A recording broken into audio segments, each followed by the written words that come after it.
Mga idol, oh, yung ating pasisyo noon na madami.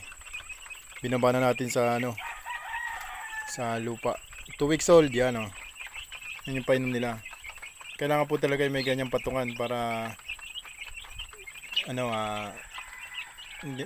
medyo naka-elevated siya kasi bagay nagkakaykay yung mga sisiw na pupuno ng ng kusot yung painuman.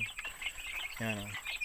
May nabibili naman po na yung patungan, kaya lang kaya naman natin gumawa ng paraan. Yan ang ginawa natin, eh. Umano na tayo ng design na kawayan. May busto na tayo dyan.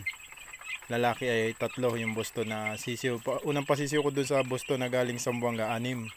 3 ang lalaki dyan. Bloodline nito ay McLean. Sarili kong bloodline ng black, saka yung black dome. Sarili kong buo. Saka yung white jacket na Jokan, meron dyan. Pero pinakamarami dyan ay McLean Hatch. Yan. Ang McLean Hatch ko ay San Termo. Saka yung Boston ko naman ay kay Sir Louis Cuarto ng Zamboanga na Mountain View. Yun, yung mga white legs. Yan.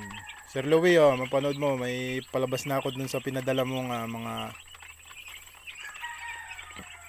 yung pinadala mo sa aking Boston na white pit. Yan, meron na. Pagpalabas na, pinahinga ko lang yung babae sa off-season natin gagamitin. Ulit, papalabas ulit tayo. Yan, oh. Yan, oh, mga white legs na yan, oh. Sir Louis, oh, yan, oh. Yun, oh. Boston. Yan, hapunan. Pahapunan tayo.